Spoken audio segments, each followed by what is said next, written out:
Hey everybody, it's H, and welcome to the latest installment of Dune Pod, your one-stop shop to get ready for the new Dune movie. This week I'm joined as always by my co-host Jason. There was an adult beef swelling in his loins. A beef swelling. Are you serious, my guy? Frank Herbert with the beef swelling. And by poet and spiritual advisor Protolexus. Actually, when something gets so bad, it actually starts to circle around to be really good. On this episode, we complete our discussion of Herbert's book, Children of Dune. We cover describing strange drug trips, the orderly transference of power, and which movie from Ridley Scott's Alien Hexology is truly the best. If you're enjoying the show, we need your help. Be like fellow listener Jules Lanat and leave us a 5-star rating and a review wherever you listen to your podcasts, as it really helps new listeners find the show. And now, without further ado, Children of Dune. Let's talk about some motherfucking Dune. Hell yeah. Well, Jason, do you want to cover the fact that we've been tasked with running the second debate?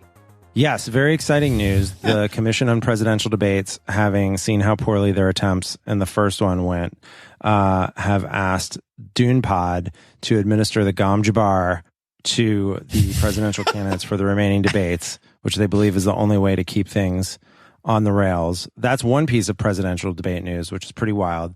The other one, Marianne Williamson. Oh boy. Former presidential candidate Marianne Williamson. Okay. What she said was today, 11 hours ago, no matter what ethnic or religious group you belong to, if your ancestors aren't screaming at you from deep inside your cells today, whoa, then you have a very shallow understanding of who you are and why you're here. Marianne Williamson has looked inside the place that terrifies her and has seen, it's unclear what she's seen. But, is that some guerrilla marketing for the upcoming Dune movie? Yeah, she's talking to the voices within. Now, obviously, talking to ancestors is a part of many traditions. Sure. But not Marianne Williamson's. And so we mock you, Marianne Williamson, but invite you to come on Dune Pod and talk about how your Prana Bindu training allowed you to access the inside voices. I made fun of this on Twitter, and a Twitter account that will remain nameless said to me, replies like, actually, the Bene Gesserits aren't the only ones who have access to the interior voices or something like that. And I was like, dude, don't even start with the actually, here's how talking to the inside voices on my Twitter. That's not the energy. This is actually what Herbert intended when he wrote that. Exactly. Actually, in an appendix, Brian Herbert revealed that Marianne Williamson is the true Mahdi. She is the Lisan al-Gaib, the voice from the outer world. That's amazing. That is amazing. Good job, Twitter guy, on that. Good job, Twitter guy. It was a great day all around. Well, Proto, welcome back to Dune Pod 2 weeks in a row. Oh, yes. Yes, here we are again, talking about Children of Dune. The best book of the series? Question mark? Yeah, that is a great question. So tonight is actually, I have a little tear running down. This is the culmination of 70mm month. Oh, wow. You're bringing it home for us. It's been a great ride with Slim and Danny. Closing it out. Yeah, just terrific. But so thank you for being here and representing again for Children of Dune Part 2. Thanks for having me. It's a ton of fun being here. Really awesome. So we're going to get into just around the corner. We'll be talking Children of Dune next week on Dune Pod. We are going deep from one classic 1970s science fiction oeuvre to the other, probably best science fiction work, undisputed, Zardoz. I was looking into Zardoz a little bit. Are you guys aware of how much hair Sean Connery has on his body? Unbelievable. He's very furry. As a fellow furry human, I am excited to see us objectified so thoroughly. It just occurred to me, Rat King also has like a big, Mike Isaac, our guest, has a huge beard as well.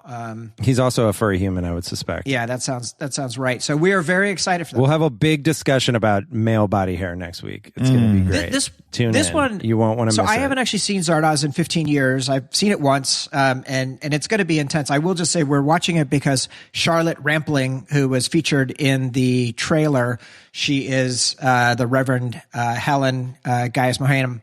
and she is the lead in Zardoz. So that's our connection for this. But it's just a wild 1970s sci-fi film. So super excited to check that out. Yes. All right, Proto, I cannot wait to see your review. Why don't we get into Dune news? Would you like to know more? I got nothing. Like, there's literally... Oh, there's Dune news. Oh, please. There's plenty of Dune news. You're our new correspondent now. You're the new lead correspondent for Dune news. Well, I just want to again plug that if you go to Dune Pod and check out the lists that Dune Pod has created, that you will see a curated collection of all of the best Dune news sources. And so you too can stay on top of what is coming in. I read it quite often, and it is a lovely diversion from my main timeline, which is a nightmare. I think it kind of builds on what we were talking about last week, which is the hype train is rolling. And I think people sense that they've called a great one here. And we've got, so a couple things. The Children of Dune miniseries is getting a DVD re-release in the UK. So that's one piece of news. That is big. They're just gonna put it out on Blu-ray and DVD. James McAvoy, Susan Sarandon, Children of Dune, available on Blu-ray. New transfer? Is this a new, are we talking 4K here, or what are we looking at? I don't have any of the technical details at this time. I do know for sure that James McAvoy is in it, and it comes on a disc. Another item, the Folio Society makes very beautiful books. And they have created a limited edition Dune book, which is limited to 500 copies. It is illustrated and signed by the illustrator and comes in a stunning clamshell presentation box along a new fold-out map and a separate print. And it looks dope as hell. It unfortunately costs £500. But wow. It is very lovely. We look at those all the time in our book club Slack channel. We post the Folio Society editions of Lord of the Rings or Dune or whatever, and then your Instagram feed is just immediately blown from there on out. It's constantly. Yeah. No, for sure.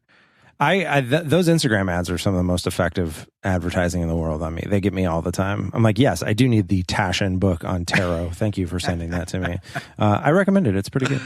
Anyway, so yeah, that's what's happening. These illustrations look bomb, I will say. Cool. Are they attached to the new movie, or what are these from? Original art, new art. Oh, wild. New art by Sam Weber. One of three. There's 3 double page. There's a folded map pocket. It looks beautifully typeset. Giant honking fucking book.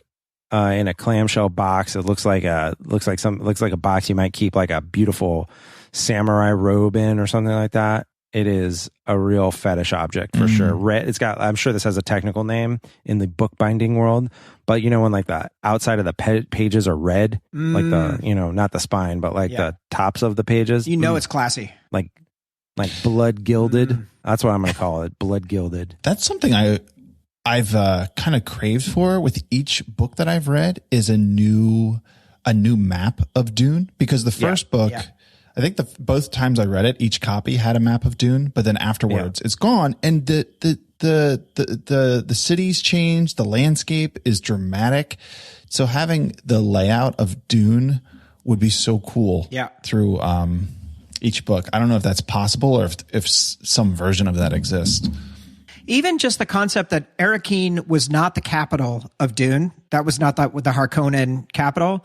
And when Leto took over in the first book, he chose Arrakeen as a more defensible position because the shield wall. And then that's where Paul doubled down and built the largest, building ever constructed by human civilization. And then that's still the home base for Children of Dune, and that all changes as things roll forward. But very cool, very cool. That's all I have on Dune news. That is quite good. I'm satisfied. Good job. Thank you. Pulitzers, I'm sure, are going to follow. Yeah, I mean, definitely for the Dune beat. So we are covering part 2.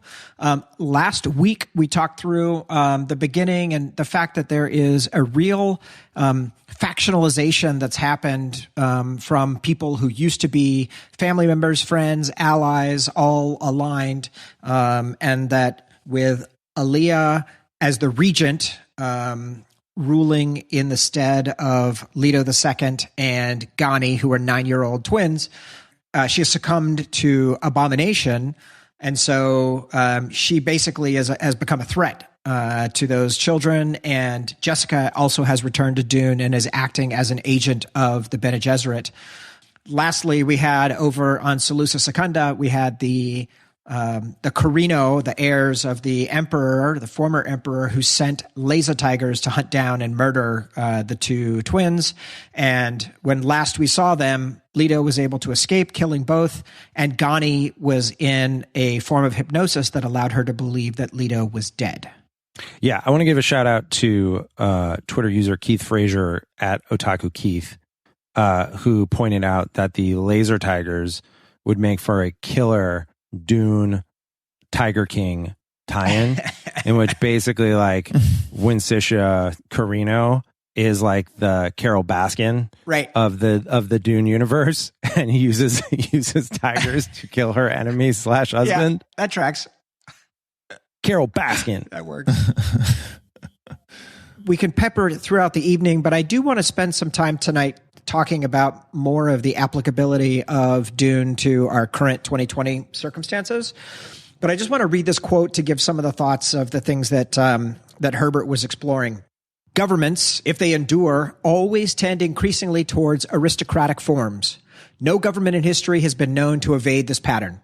And as the aristocracy develops, government tends more and more to act exclusively in the interest of the ruling class, whether the class be hereditary royalty, oligarchs of financial empires, or entrenched bureaucracy.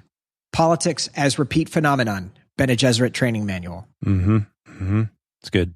It's amazing. Like, I mean, I just read it, and when I read it a month ago or whatever, I was just like, it just applies so aptly to what's happening. Yeah, that actually, it's good. That's a good quote. And like, to jump ahead to like the end of the book without talking about a plot point, there's a thing that Leto says at the end, which is that there's always a prevailing mystique in any civilization. It builds itself as a barrier against change, and that always leaves future generations unprepared for the universe's treachery. And then the quote goes on to talk about the different mystiques that build in barriers, whether it's a religious mystique or a hero leader mystique or a messiah mystique.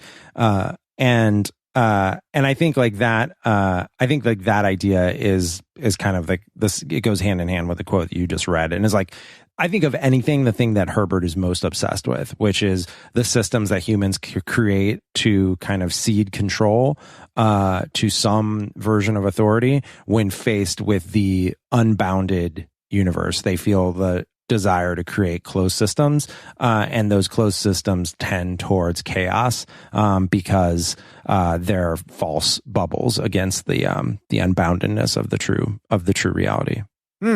He says the end of that quote is, mystique is like demon possession. It tends to take over the consciousness, becoming all things to the observer. And so, yeah, I think it's a really great, I think that is the central project of everything Herbert's doing, and like the ecology ideas and the world building and the religion and everything else is really in service to the idea that like the hero myth is a problem, and these systems that we create to ward against chaos just become their own form of chaos. And like, that's the project, the focus of that in the first Dune book is the idea of, well, what if prescience, what if you had the ability to see the future?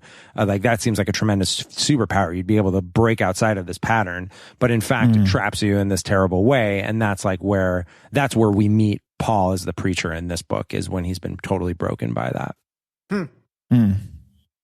Yeah, that's interesting. The idea of that, like, Paul has this power to possibly break them out of this cycle, but that doesn't work. But there is also that concept of the human evolution continuing. And it seems that as humans continue to evolve, most of these characters, they have some kind of superhuman ability, and they'll have these moments where they run into someone who doesn't. And it's very clear that they're just on a different level. Right.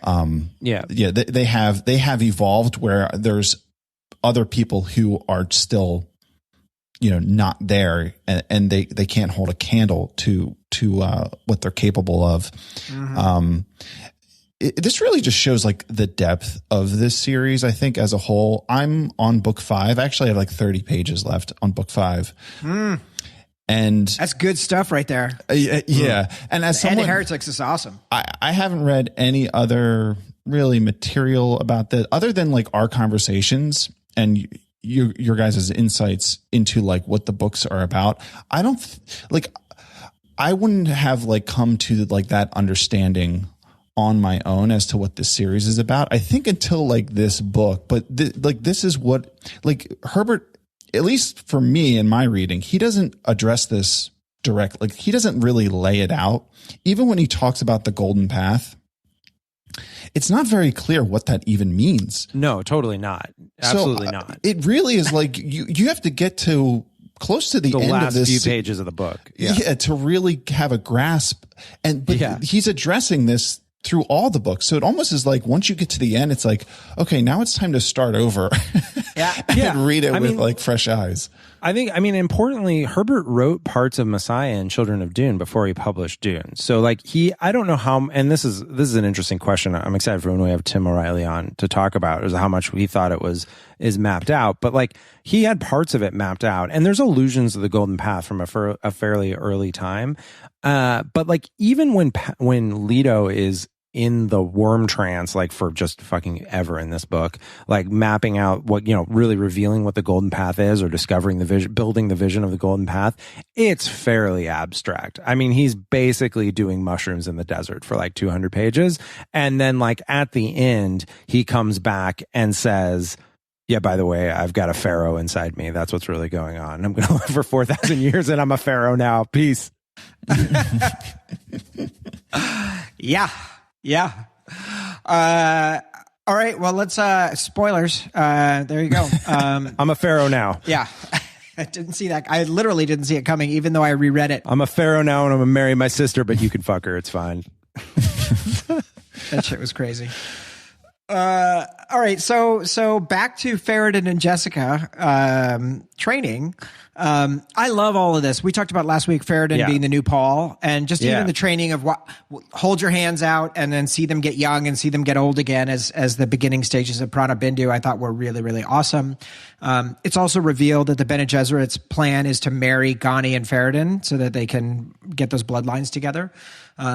But we quickly jump from there to wait. Just 1 second. Like this is yet again. Like, so first of all, the Jessica Ferritin shit is some of my favorite stuff in this book and in all of Dune, because when we meet Paul, he's already been through his Mentat training and he's been through his Bene Gesserit training, and we see the results of that, but we don't really know what that training is. And this stuff of like, can you move your little toe, or can you move, how can you make your hands appear old or young? You're like, yes, tell me how it works. Like, show me the way the system works. It's so exciting to be able to see that stuff. And I think it really makes you, it does this amazing thing, which it makes you root for Ferritin, even though he is clearly an antagonist in the story, which we can talk about at the end about how well that works. And one thing that was so great about that, right? So it's like in his mind to be able to vision his hands getting young and getting old again, right? And it takes him like 8 days or something, which Jessica reveals is really fast for him to figure that out. But he has 8 whole days to get there, and he's so excited. He's like ready to go. And she's like, this is like literally the beginning. Like, all you have done is proven that you have a chance to do this. You did step one. Step one. And so that was just great to demonstrate how far he has to come. But the other thing that's in this section, the Jessica Ferritin section, that I just have to also praise, there's another fucking amazing room description, like another just fucking Frank Herbert. Like, let me tell you about a ridiculous room. Like Frank Herbert. Headboard? Yeah, exactly. Like, Frank Herbert really, it's a shame he didn't live long enough for there to be Pinterest, because I would love to see what is on Frank Herbert's Pinterest. Here's what he says about when she shows up on Seleucus Secundus. Jessica allowed her gaze to roam over the room's exotic inlays. The broad leaves of the rare iron bush had been set with eye pearls and interlaced to form the center crescent of the dome ceiling. The floor beneath her was alternate blocks of diamond wood and kabuzu shell, arranged within rectangular borders of passequet bones. Don't know what any of these words mean.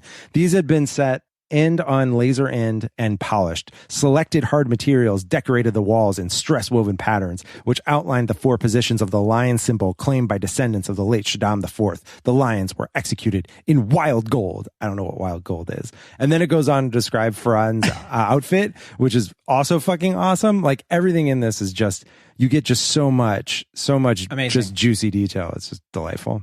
Yeah, so they didn't have everything torn away. When Paul sort of banished them, like, he could have made it worse. Yeah. I think he took their Chome holdings, but he at least left them enough to handle. Yeah, at least they have like some wild gold, some lion art. They're not chipping that. They still had Laza Tiger money. They weren't, Well, this is also kind of like the last time that a family is mentioned, or that has like a big role in Dune for the most part. And I think that's kind of interesting as this story progresses, that it starts off with the big players are these different families, and they're the ones who are, conspiring to gain more control. But as this goes further and further, they lose any ability, and they kind of just fade to the wayside. And these institutions of the Bene Gesserit, and these, I guess they kind of turn out to be more like races of like the Ix, the Protolexus, are the ones that remain.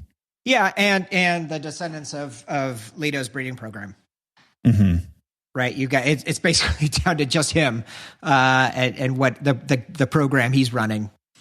We cut from there back to Dune. We have Aaliyah and the preacher in the plaza. And I just like this. Paul reveals himself to her in a whisper that only she can hear. And I did have a moment of slight sadness for her and just realizing how completely alone she is. And so I don't know. I just thought that was nice that there was a little tender moment there. I think there's a lot of stuff where you're really meant to pity Aaliyah. And like, even though she is like, become an abomination, and she's, partly the Baron.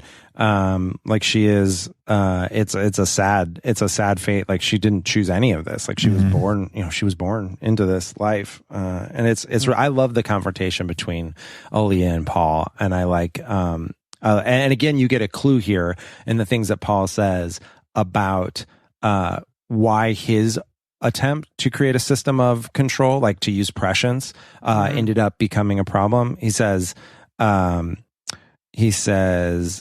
me if you can. The message is clear. Abandon certainty. He repeated it in a rolling stentorian shout. Abandon certainty. That's life's deepest command, and that's what life's all about. We are a probe into the unknown, into the uncertain. Why can't you hear Muad'Dib? If certainty is knowing absolutely an absolute future, then that's only death disguised. So I mean, this again is like the preacher is telling us why Paul Muad'Dib failed, is because he did know absolutely an absolute future, and that became his undoing. He became unable to make any choices whatsoever. Watch out for that prescience, man. It's not good. Bitch. Don't choose prescience. It's got a lot of downside. Big downside. So we cut back from there. One more scene on Seleucus of Jessica and Duncan saying goodbye. And this showdown is awesome. And Duncan is really pissed. He knows that they're being watched by Ferrodin, and they have a sense of, again, that his abilities are continuing to increase. But he quits the Atreides service and basically provokes her to the point of accepting his removal. And then he says that he's not sure whether she wasn't always doing the Bene Gesserit's bidding, which to me was brutal. Yeah, because it might be true. I don't, just that opposition of characters that we expect to love each other so much and to be so deeply entwined. We cut from there to Ghani, Irulan, and Aaliyah, and basically Aaliyah's trying to pass off Ghani to get married to Farad'n, and Gani's like, bring him on. I'll kill him. I'll cut his head off. Like, I'm just going to immediately take him out. She's completely ruthless and badass. And I think Irulan is great in this of being really sympathetic through the midst of this. Yeah, Irulan's like, come on, man, you can't not with the killing. Like, this is the future to peace. He's like, she's like, no, that's not what this is. It's stabby times. Yeah.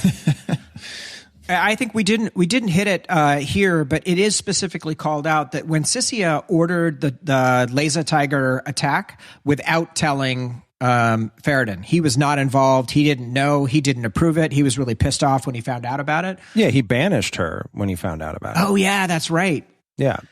All right, so now we have the trial of Leto 2. So Leto heads to Jakaruttu, our secret Sietch.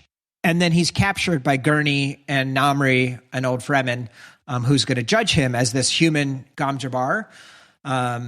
And Gurney making him take the injection of spice, so that this is what he's been avoiding, right? Is doing spice trances because he knew it was really dangerous. Yeah. But they basically make him do it.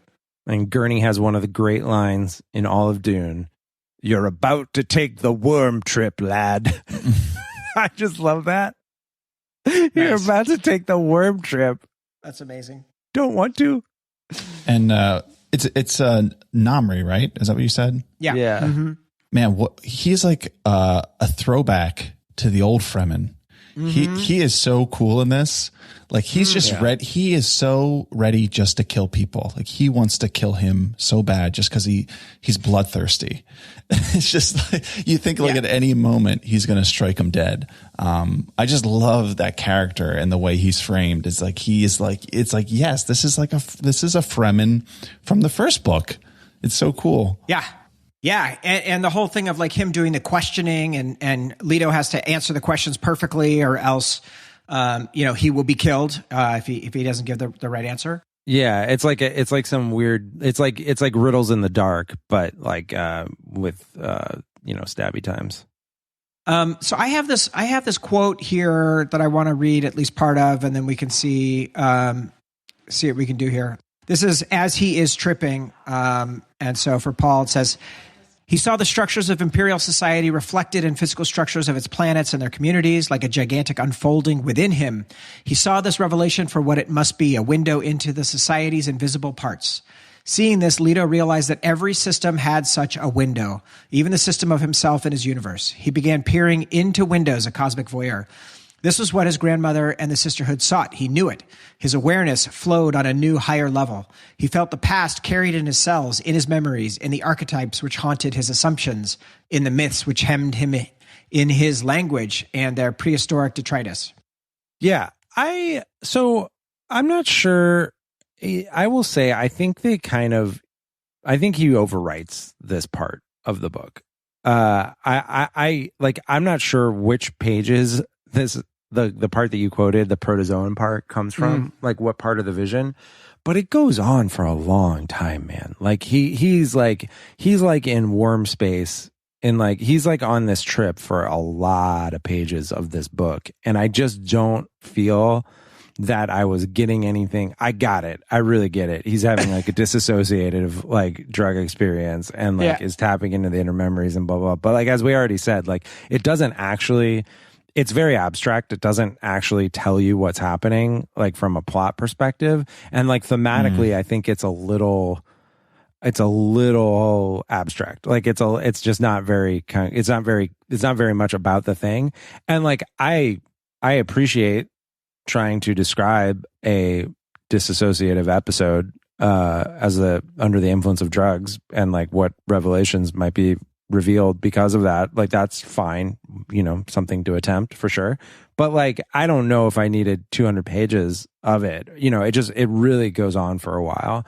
There's a couple scenes with Namri, and then he escapes and he walks out into the desert and has some more visions. And like, I didn't feel it was going anywhere after a while. Right. I don't know if I was alone in that. Proto, what is your favorite dissociative drug-fueled description in writing form?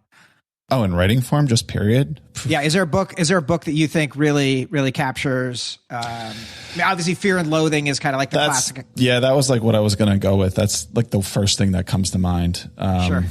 I don't know. I've read some crazy Reddit posts. I know that.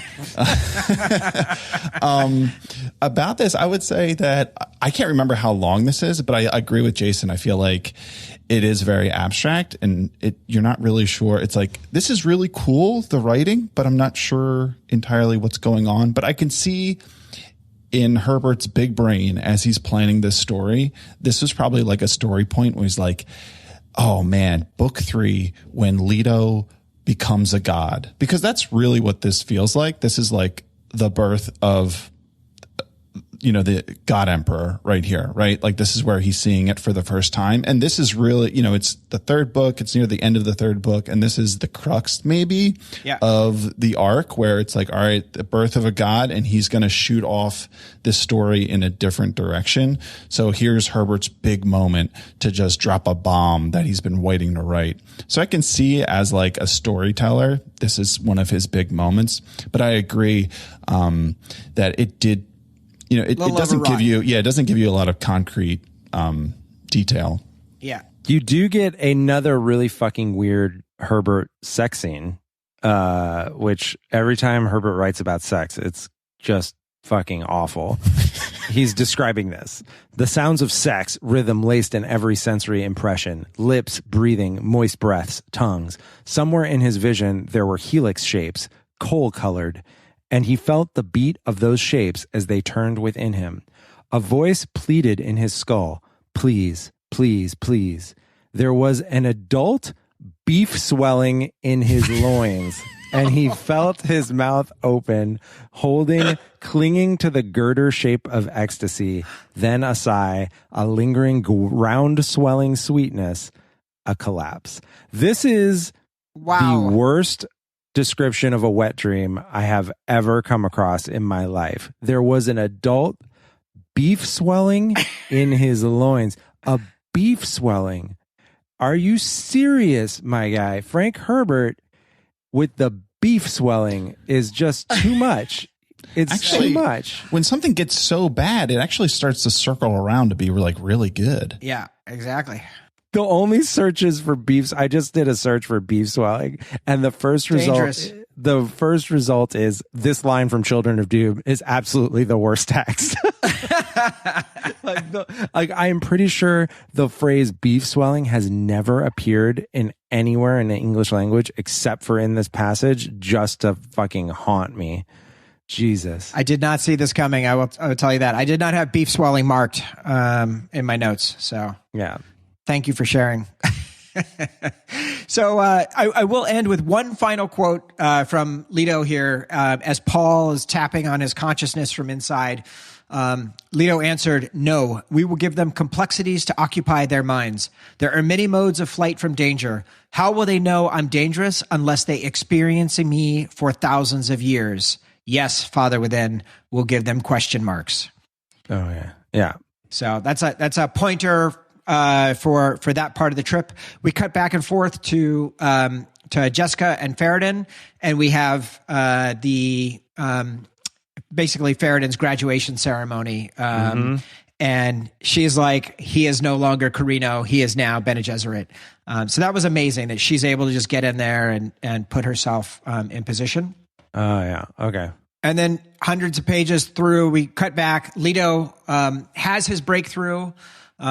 He has his visions of lighting up and whatnot. I think we've hit most of it. So Leto does his breakout, right? I just found myself being really pissed off. I was like, why is Jessica, why is she doing this? Why is Gurney helping out? What is going on? How is Gurney getting to the point of he's considering killing Paul Muad'Dib's son? How is that possible that Gurney would be that effed up? Yeah, I don't know. Jessica told him to. Yeah, Jessica told him to. He's under that. He's just trying to make Jessica happy. Yeah, I was really muddy on a lot of what was going on here with Jessica and Gurney and what their angle was. I wasn't really sure. And there's a big twist that comes here as well. So Leto escapes. He takes off into the desert. He is able to see all these many different lives, but he's going to go on his way. And meanwhile, we have a quick cut back to Duncan and Aaliyah. This goodbye between Duncan and Aaliyah, where he's Tough ostensibly, he's going to go do her bidding of going to talk to Stilgar, and they both don't trust each other. They both hate each other. They're both plotting to kill each other. That was also just brutal. Duncan Idaho, really sad, tragic hero of the whole Dune universe. Yeah, indeed. I mean, Aaliyah, she's pretty tragic too. But when you think about what Duncan goes through, yeah, it's hard to beat him. Yeah, Duncan gets just millennia of tragedy. Totally. So now we have Leto II arriving at Shulak, which is another secret sietch of legend. I mean, that seemed a little lazy to me too. I'm just like, come on, how many secret sietches are there out there? It's sietches all the way down. Yeah. This is where it's revealed, to your point. So back at Jakarutu, Namri and Gurney. So go ahead and give us this scene. I loved this showdown. This is great. Gurney showing off that he still has moves. You're not gonna catch Gurney sleeping. Like, he is still got it. He's still a lump of an old man with a balisette who will take your shit out if you try to make a move on it. I don't care if you are Namri, master killer, waiting to kill Leto if he says the wrong riddle clue. Right, the most badass Fremen we've seen in 500 pages. The most bad. It doesn't matter, because you know what Gurney has?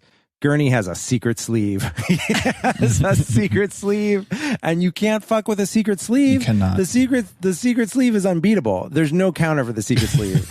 The description's amazing. It goes, Halleck, not allowing himself to be tricked by such seeming clumsiness, flicked up the left arm of his robe, releasing the extra length of heavy fabric he'd sewn there, letting that take Namri's knife. In the same movement, Halleck swept the folds of cloth over Namri's head, came in and under through the cloth with his own knife, and aimed directly for the face. Always aim for the face. He felt the point bite home as Namri's body hit him with a hard surface of metal armor beneath the robe. Yeah, he knew he was wearing armor.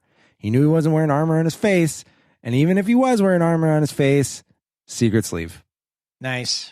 Yeah, and it had just been revealed that it wasn't actually Jessica that was giving the orders at that point, that it was Aaliyah who was giving orders to Namri. Namri was an Aaliyah puppet. That's right. So that was a cool part. I love that. Leto escapes again, and I have the section title. I just have it, Leto becomes a god. So this is where the Fremen children, they play with the sand trout. They put the sand trout on their hands, but then they have to take it off before it forms on it too much. That's a game that they've played. And so Leto begins taking the sand trouts and letting them form over his entire body, up his arm, and then over his entire body, pushing them away from his mouth and his eyes and his face so that he still has his face, but essentially encases himself in sandworm trout. And so for me, as a 12-year-old kid reading this in 1982, 1983, like, this blew my mind. The idea of a kid having powers and then going to like god level powers, that was super, super impressive. Dug it. Yeah, this is good shit. I mean, I think like in Dune, I mean, we love Paul, but like he doesn't really like the nature of his messiahdom is a little unclear, because, you know, as we talked about in episode 1 of this podcast, like it's really like the Mentat awareness that comes upon him when they flee after Arakeen falls, that like kind of starts his prescient. He has prescient visions then. He takes the water of life much, much later, but like it's kind of unclear what that achieves for him. Like, I mean, it achieves something, but like it's not as like momentous as he's already well along the path of being the world's ultimate badass before he takes the water of life. Like he didn't need that.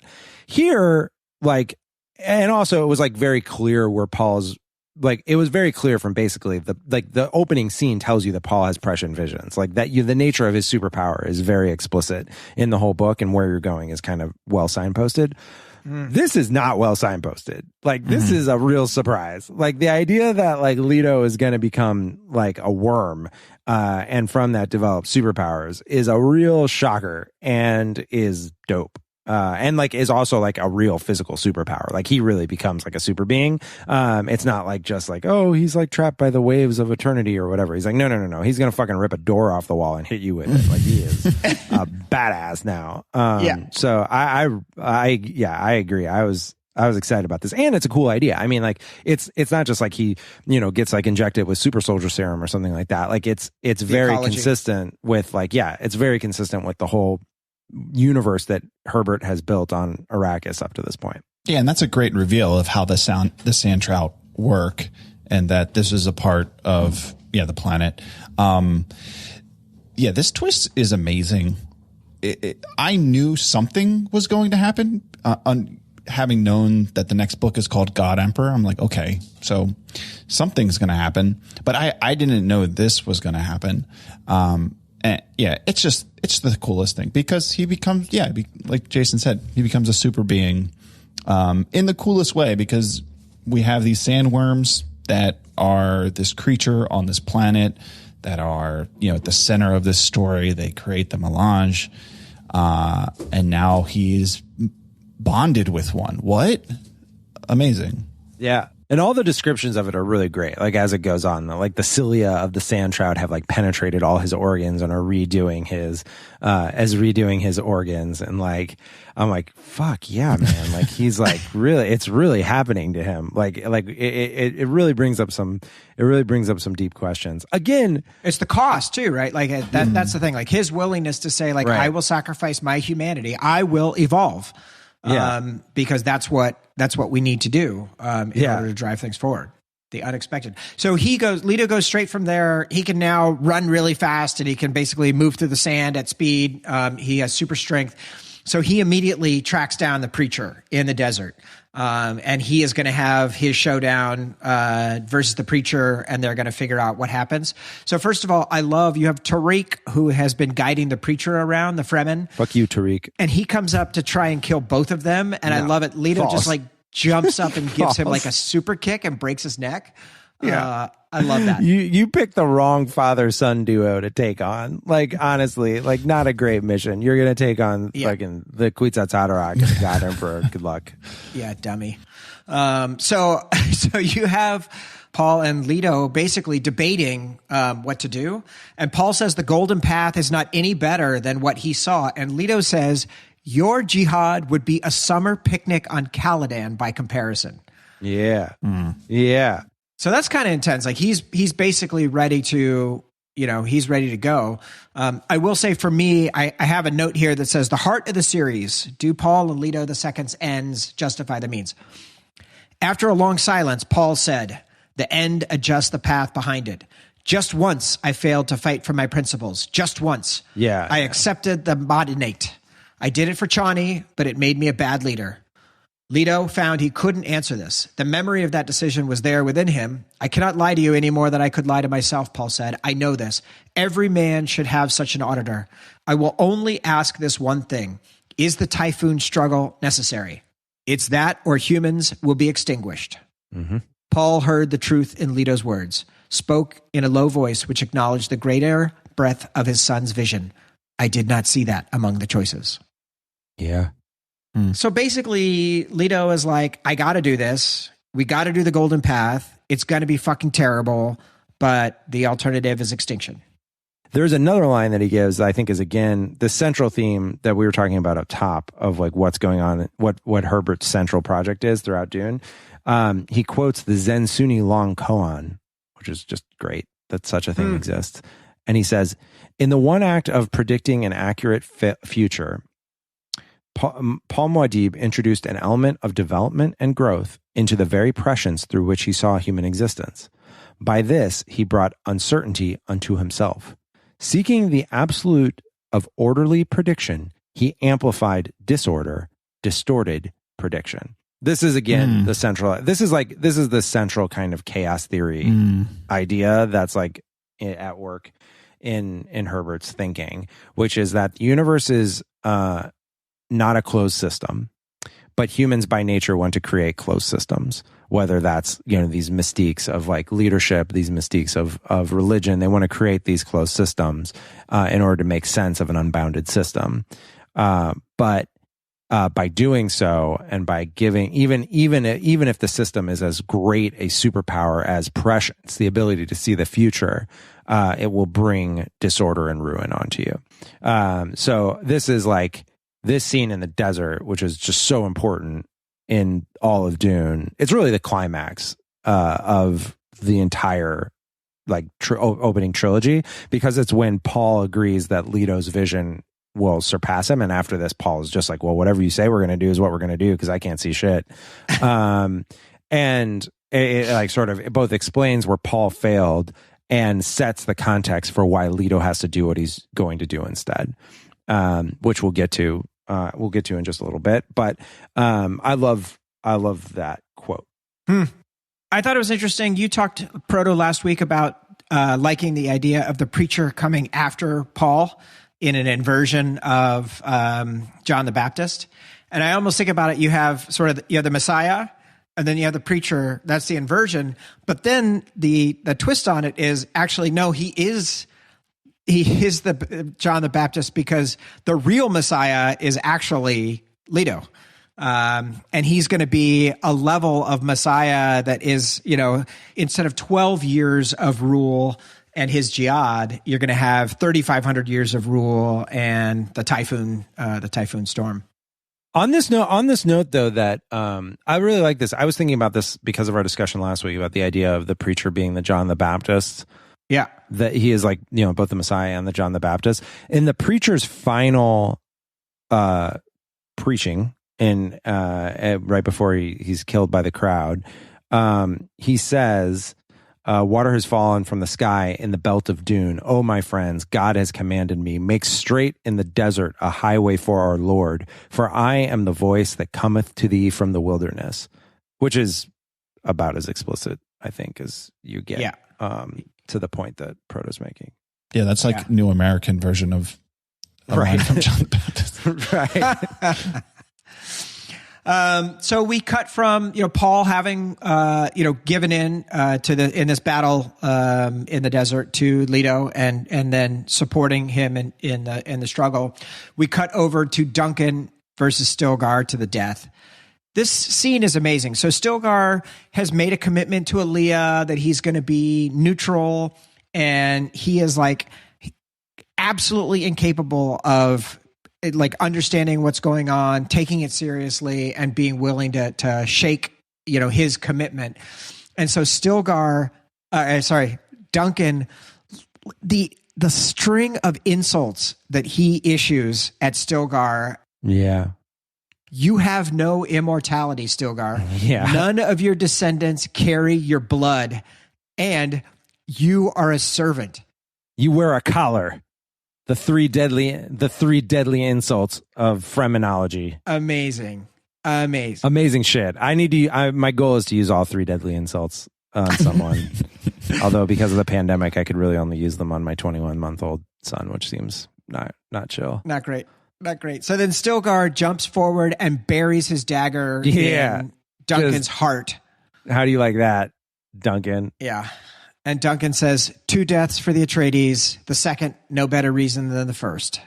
Kind of amazing he was able to get out that final quip, since I believe the description is like Stilgar plunges the knife into his diaphragm and then drags it up to his heart. Yikes. Not really leaving a lot of ability for valedictory addresses. So we have our second Gurney and Paul reunion. The Gurney and Paul reunion. Only an ocean away. Exactly.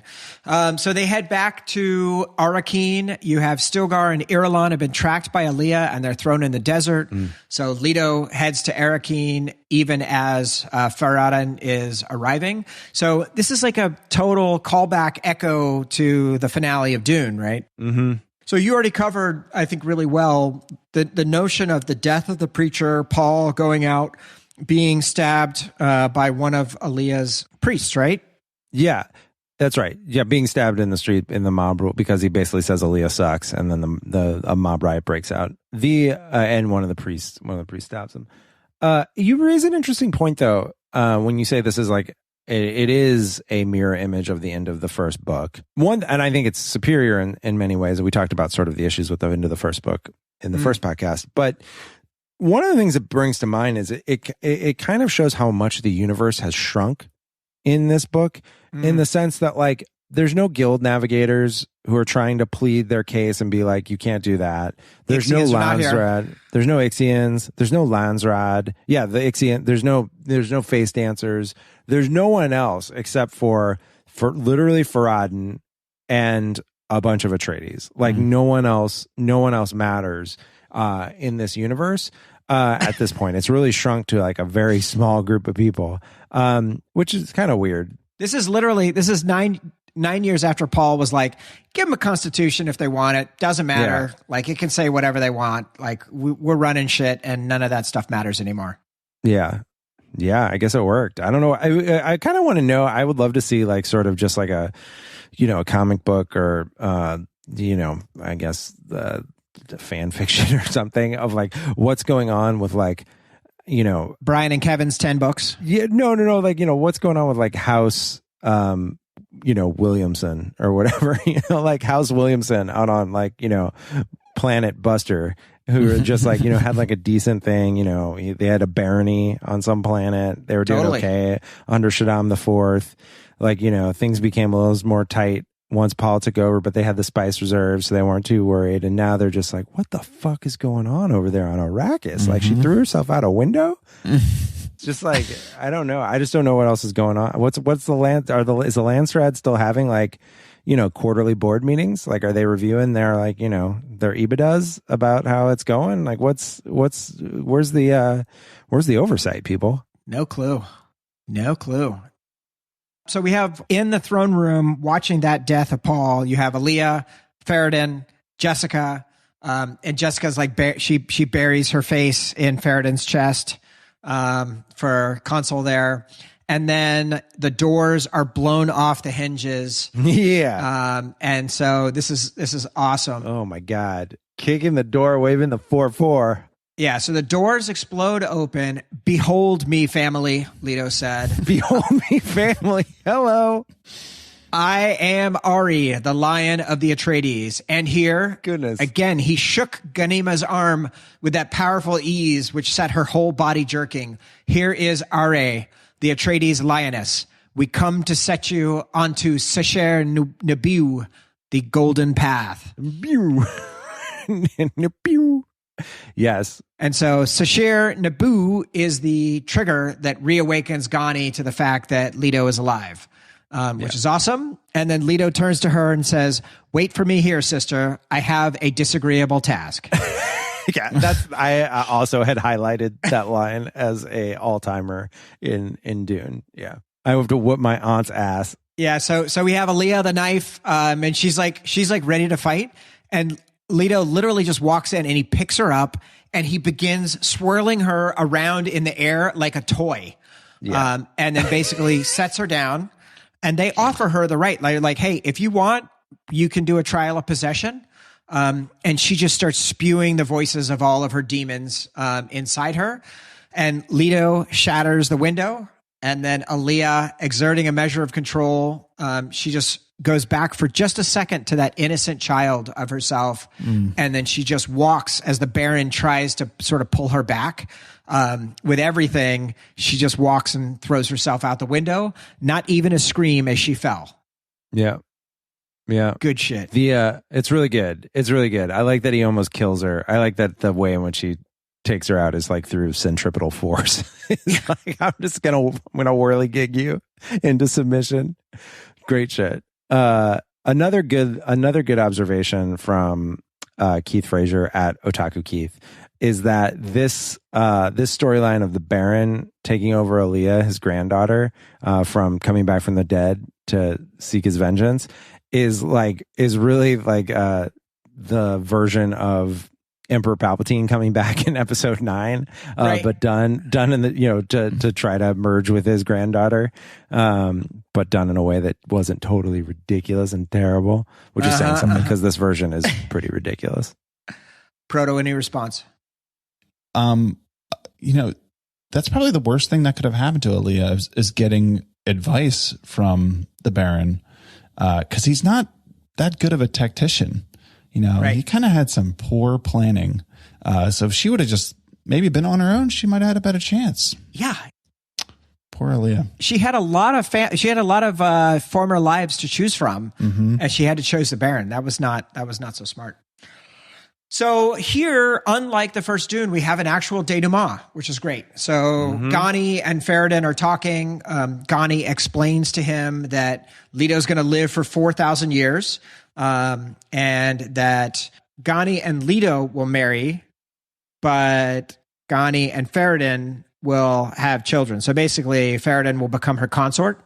It's kind of the same thing that happened in the first Dune, where Ferrodin history will call him husband, even though he's a concubine of some sort.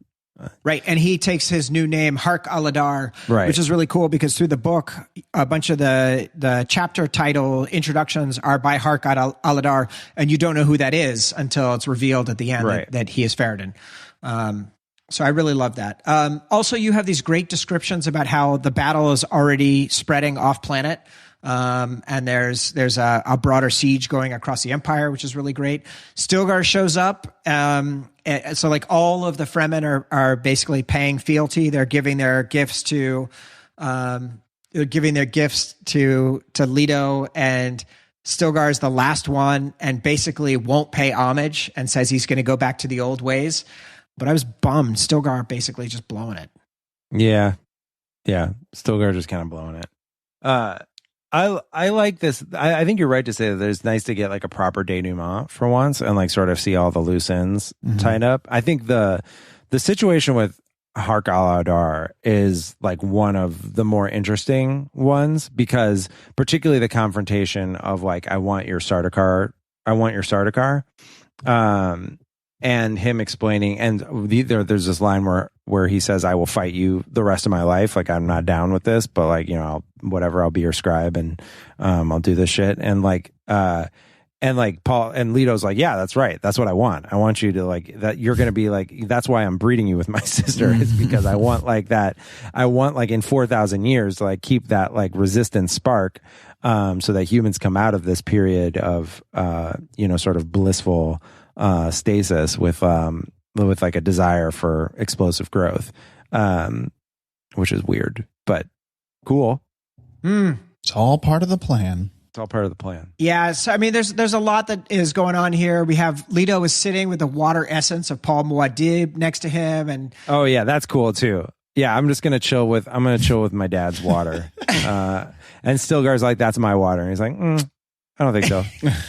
Gonna keep it. And it's kind of funny too, because in the scene in the desert, one of the options that Leto talks about with Paul is like, basically like, you could die and that would be fine according to my plan. And then Paul's like, but wait, then you'd have my body. That doesn't work for me, because like you'd like be able to use like the, enshrinement of my body to like cement your plan. I'm not down with that. Unclear why that's a bridge too far for Paul, but also it doesn't work out anyway, because he ends up, even not with his body, he ends up with his water, and he's the God Emperor. Nothing stopped him. So we do have the final revelation here at the end of all this, which is where Leto just turns around and is like, oh, by the way, I'm possessed by Harum. BT dubs. One thing I forgot to tell you, I am a pharaoh now. So that is like wild. So basically the idea that he is also abomination, and that he chose a good, apparently, a good ancestor who is either a pharaoh or an ancestor of Hammurabi, according to Dune Wiki I looked at. Leto describes him as being cruel and autocratic. And so that is kind of an intense, thing. It's super intense. It's super intense to, instead of just be a personality, to be a community that is dominated by a god king. That's a wild turn of event for a 10-year-old child. Yeah. Yeah, exactly. And that brings us to the end of Children of Dune. Like, Leto has won everything, so sort of echoes to Dune. Leto's won it all. He's set it up, and he is going to begin his Typhoon struggle. And I'm sure everything will work out great. Yeah, I mean, like, there's going to be a long period of just people chilling, like existing like dumb animals, basically. But he's going to be running his breeding program, and he's got a plan, because eventually he will metamorphize 4,000 years from now and return to the sand, he tells us. And what does that mean? Like, is Herbert's ultimate message that in the year 2020, we should be figuring out how to stitch together sand trout, suits and evolving for life in a climate adjusted reality? Yeah, I mean, I think like what he would say is the idea that, like, he'd probably say like, oh, it's like all too fucked. We're going to go through this great struggle. And that's going to be like the way in which humans evolve, is because we screwed up the environment. And like, that will be the next, that will be the crisis that leads to our next evolution. Which is maybe Butlerian jihad, right? Like, maybe the next evolution for human society is artificial intelligence and stronger reliance on technology. Yeah. As long as we don't go extinct first. The machines don't become too smart. I prefer to not go extinct. Yeah, we have a few crises to get through. Yeah. You see those as opportunities for renaissance? Oh, yeah, baby. We'll be evolving. Just keep evolving. Just keep swimming. Just keep swimming.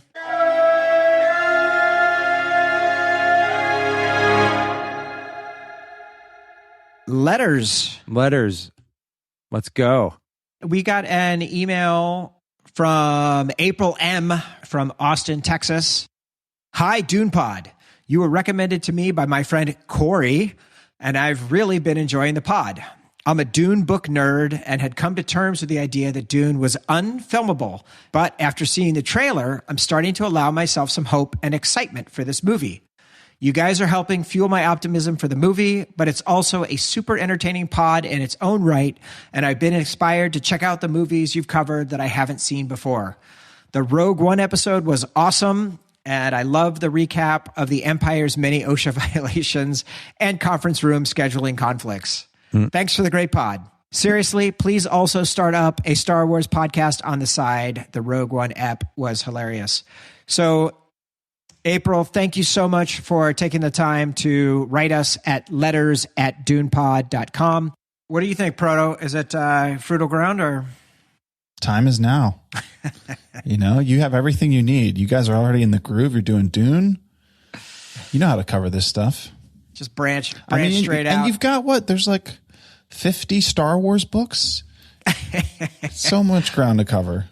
That's right. That conference room comment makes me think that like there's like a deleted scene of Rogue One where like after the Vader Krennic scene, like, or during the Vader Krennic scene, like someone like knocks on the fucking audience chamber with no railing. It's like, oh, I'm sorry, we have this room booked at 11. It's no big deal, but if you could just finish up in the next 5, we've got this room booked. I'm not sure if there was. We have lunch coming in from specialties. Yeah. It's good. Yeah. All right, April, thank you so much for your email. We appreciate that. I think you'll recognize this next voicemail. Dune Pod, it's Corey. I literally just finished listening to the latest episode. I'm devastated. So, like, I read the first trilogy when I was a kid, 12, 13 or so, and I don't remember the last book at all. I also have to admit I haven't finished Messiah yet because my reading stack is out of effing control, and there's just so much on it. I'm almost done. But Aaliyah, my girl, like, is this really happening to her? The Baron, and I'm devastated. I don't know if I want to start this book. I just don't know how I feel about it. I'm really upset. Aaliyah's like my jam, especially in the second book, and especially in Lynch's Dune, because that's where she really shines. Hell yeah. Anyway, great analysis of this third book so far. I'm looking forward to the next episode. And then I swear I'm going to start it within the next week or so. All right. Keep up the great work, guys. Bye. I don't know what to tell you, Corey. It's tough and it doesn't get any better. It is tough, man. For Aaliyah. It is tough for Aaliyah. I appreciate hearing that pain from Corey. I feel he's really going through it, and it's nice to know. It's nice that he would share that with us. I guess the good thing to know in the long term is Aaliyah will barely even be mentioned in the history because it'll be 4,000 years later and no one will really give a shit about anything that happened prior to Leto II becoming the God Emperor of Dune. So that's maybe good. Yeah, I'm looking forward to talking about that because this book, or this series, it's amazing what it does with creating scope over time and how that affects the impact of events in your mind. I've never read a series like that has spanned this much time. So looking forward to talking about that and just how that warps your sense of what's important in this world. I think the closest to that is Silmarillion, right? Mm-hmm. Where you have from the dawn of time to the third age. Yeah, it's literally thousands of years. But that's but it is that kind of that same kind of perspective. I agree. I love that. All right, one more voicemail. Hey, Haitch and Jason, this is Sarah, your guest host for the Euphoria episode, Sarah Chips. This is much more formal than expected as it is a voicemail. I was calling because I restarted reading Dune, and I have made it as far as I can on the story of kind of a rich kid who's bummed about being a rich kid.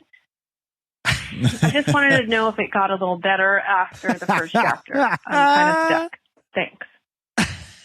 I love it. How great to hear from Sarah. Yeah. I don't know. Is that how it starts? He's bummed to be a rich kid? Yeah, he's like Caladan. He doesn't seem that bummed. Dad, why do we have to move? I guess so. Yeah. Is he really bummed, though? It seems like he's kind of stoked. Except for the fact he's told his father's going to die. Yeah, that's a problem. Yeah, we all have different struggles in life, right? Some of us are, royal. We're part of a royal family that owns planets and people, and we have to move to another planet in the lap of luxury. It can be hard. A better planet, as Paul says in the trailer. He's getting a better one. I don't know. I guess that's fair. That's fair. I would say, Sarah, if you're one chapter into Dune, keep going. Like, give it. Yeah, at least give it one more chapter. Give it at least chapter two. At least read until a worm shows up. Like you owe yourself that. That seems good. But it may not be for everyone. Thank you, Sarah, for sending us that. This is H, your co-host of that Euphoria episode. Thank you for calling in and leaving us that voicemail. Anyone can leave us voicemail 415-534-5211. You can also do a voice memo and send it to us in email or smoke signals or Twitter or whatnot. So definitely hit us up. We love hearing from you guys. That makes it all worth it. Proto, what do you want to plug? What do you got? What's going on? Well, 70 millimeter, of course. It's we're in October now, so we're doing all horror films. You can see our set list on our Letterboxd list at letterboxd.com/70 millimeter pod. Nice. We're starting it off with a Roger Corman flick. The Man with the X-Ray Eyes. We'll see how that goes, but it should be a fun month to do horror. Awesome. And you are also doing a side project as part of 70 millimeter of doing one alien film per month, going all the way through the entire catalog. Yeah. I've only seen the first two and then the Prometheus and Alien Covenant. And I wanted to go back and rewatch all of them. So I figured. Oh, you haven't seen the best one yet. I have not seen 3 or Resurrection. So yeah, 3's the best one. Can you just tell me like why you say that? Why 3's the best one? Yes. It's directed by David Fincher. Yes, I know. I love David Fincher. And he somewhat disavows this movie because, I think there was creative control issues. I think it does an interesting job of like movie one is a horror movie and movie two is an action movie, and movie three is kind of neither fish nor fowl, which is like sort of why I think it rubs people the wrong way. The most interesting layer about it is that it can be read as an allegory for the AIDS crisis. And basically there's a lot of like sort of the alien is the virus, and like when people like sort of see like the person who saw like the last person's blood is the next person like kind of gets who kind of gets it, and then also like Sigourney Weaver's portrayal in the movie is like as this like kind of very skeletal this kind of skeletal figure, androgynous figure. Anyway, I just like the way it looks too, and it's got some great language. Okay. I mean, basically my long take on the aliens, the first three, is that I think 2 gets a little too much praise. 1 is, I think, the actual best because it's so groundbreaking, but 3 is slept on and underappreciated. Very good. Very good. I will revisit it because of that AIDS analogy. Revisit it. I haven't watched it since it came out on the theater, and I was very turned off by the opening credits. I was furious, and so I sort of never got over it. It's a great why though. I think the opening credits are amazing. Like the opening credit because they kill the girl in the opening credits because like it undoes the happy ending of the second one. Spoilers. Proto, you know, like the. I know nothing about 3, but right. I guess it happens in the credits. So okay. Yeah. Anyways, there's some troubling challenges in the opening credits. I love the opening credits. Very exciting, but I haven't seen the movie in 10 years. I can see it in my brain right now. Yeah, nice. Well, I will reconsider it. It'll probably be better than Raised by Wolves. So Jesus Christ. Yeah. Do what you can. I don't know about that one. And that's it for this episode of Dune Pod. I'm going to thank Jason and Proto for a really fun conversation. Next week, New York Times star reporter Mike Isaac joins us for 1974's sci-fi masterpiece, Zardoz, one of the most bonkers movies in history. Watch this movie and write us at letters@dunepod.com to let us know what you think. If you're enjoying this podcast, follow us at Dune Pod on Instagram and Twitter, and share our social media posts, as it really helps new listeners find the show. Dune Pod is a production of Haitch Industries, a member of the Paper Keg Radio Syndicate. The episode was produced and edited by me, H. Our artwork is by Catcher, and our theme music was composed by Toby Forsman of Whipsong Music. Thanks for listening. We'll see everybody next week.